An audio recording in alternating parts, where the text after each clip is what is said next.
Okay, so problem number 1 po, ito po yung problem number 1, no? Walang pambayad ng subscription. Throughout our presentation, makikita po ninyo, lagi ako mag-i-start sa grand upline. Okay? So pero syempre grand upline yun, dito tayo sa iyo, di ba? Walang pambayad ng subscription. Ang dahilan po kasi niyan, wala ka pang downline, di ba? O kaya konti lang yung downline mo. Iba nga po, after 4 months, after 5 months, after 6 months, isa lang yung downline. 'Di ba? Ganyan po yung nangyari sa no, sa company natin. Okay, ganyan po yung nangyayari sa karamihan. Okay? So ikaw, wala kang pambayad ng subscription mo kasi nga ang nangyayari, wala kang downline no, kaya isa lang yung downline mo. 'Di ba? So kumbaga sa talo pa sa puhunan, magbabayad ka ng 580 pesos, 590 pesos, tas ang balik sa'yo, 0.25. Ay dahil mayroon ka isang downline, edi 0.50, 50 centavos against your 580 pesos. So nalugi ka ng 579 pesos and 50 centavos. Sa ating po mga Pilipino, malaking bagay yon. 'Di ba? 500 mahigit. Ako, malaking bagay na po 'yun. Sa iba, isang araw na ng trabaho 'yun, isang araw niyo nakita. So ayan po yung isa sa mga problem, no? Wala kasing pambayad ng subscription dahil walang downline o kaya isa lang yung downline o kaya konti lang yung downline. 'Di ba? Kahit na ba 10 pa yung downline niyo di ano 'yun? Sa Matrix 5 piso lang, 'di ba? Against your 580. So, yan, isa po yung problem. Okay, dito naman po tayo sa problem number 2. Ang problem number 2, meron ka na nga downline, So, marami ka ng downline. Kasi kanina wala kang downline, isa o dalawa lang. Ngayon naman, marami kang downline. Kaya lang, ang problema, dahan-dahan na wala yung pambayad mo ng subscription. Bakit? Kasi nalaglag yung mga downline mo. So, nung marami kang downline, hindi mo na problema yung subscription, di ba? Kasi may pang-sustain ka. Sustainable yung account mo. Pero dahil etong taon to, dalawa lang ang downline, nalaglag na siya. Hindi na ako magko-continue, magkikwit na ako, talo pa sa puhunan Ito walang downline. O nalaglag siya. 'Di ba? Ito walang downline, nalaglag siya. Ito nalaglag siya. Ayan ganyan. So nauubos yung mo pambayad mo ng subscription. With regards to your with regards to your group na wala kasi nga nalalaglag sila kasi katwiran nila, 4 na buwan na. Wala pa akong kita o 5 buwan na wala pa akong downline. O 4 na buwan na rin ako dito, wala pa akong kita, bayad na lang ako ng bayad ng subscription, wala naman nangyayari. So, mag-quit na lang ako, wala naman akong downline So, ang nangyayari, yung sanang pambayad mo na subscription dahil sa grupo na to, nawawala kasi nalaglag. So, yan yung yan yung pangalawang problem. Okay, so ito naman yung pangatlong problem. Inabunuhan ang subscription ng iba.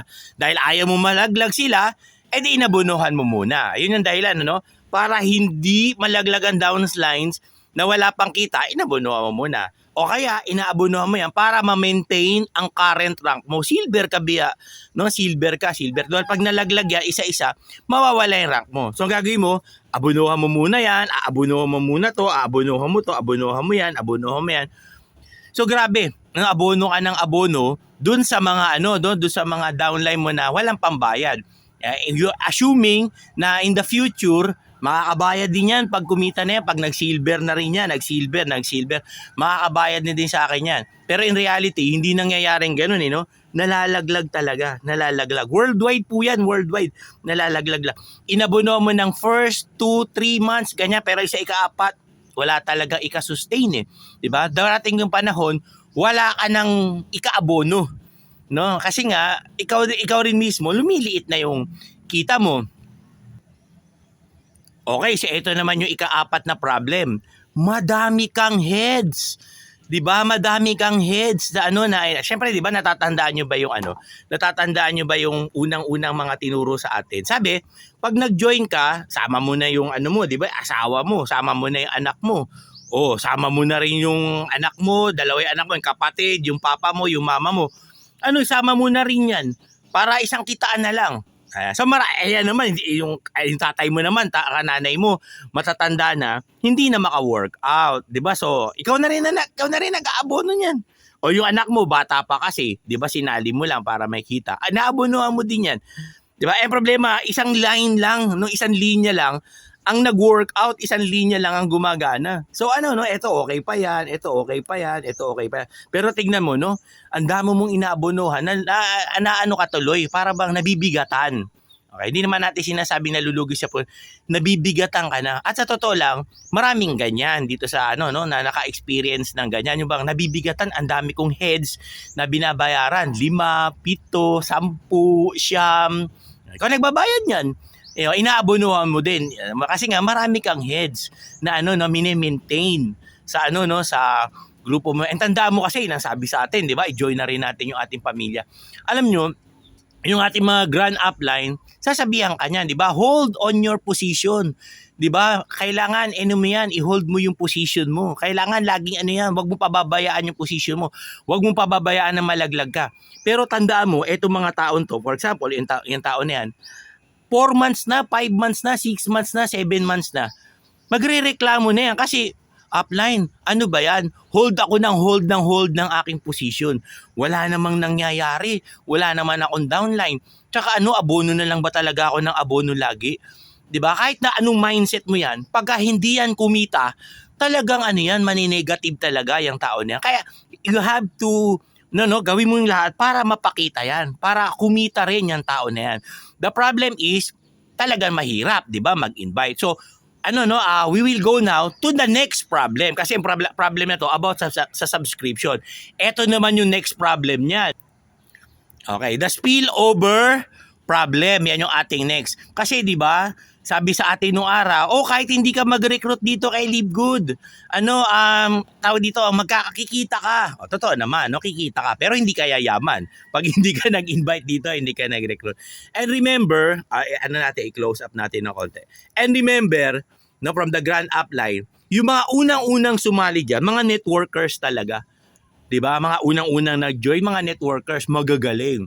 Daw, after that, sometime, mga lucky na mga tao, no, kasi naka-join agad sila, no? Pero lately, mapapansin niyo, ang pinaka-triangle kasi niyan, yung mga nasa ilalim is mga farmers, 'di ba? Housewife, student, mga jobless, mga umutang lang ng pan-join. 'Di ba? Ganyan yung mga nasa ilalim niyan. So, kaya makikita nyo, hindi sila sanay. Hindi sila skilled para mapalago yung kanilang mga grupo. Kaya lang sila nag-join kasi sabi ng mga nasa taas, kikita ka kahit walang invite, kahit wala kang recruit. At ganun din sinabi ni upline dito. Sabi niya, alam mo, mag-join ka. Kikita ka kahit wala kang invite. Hindi na sinabi niya rito. So sa upline, sabi dito, alam mo, mag-join ka. Kikita ka rito kahit wala kang invite. And then, sumali ka nga. Kasi ang iniisip mo, kahit pala wala akong invite, kikita ako rito. Well, it's been 16 months, no? 16 months.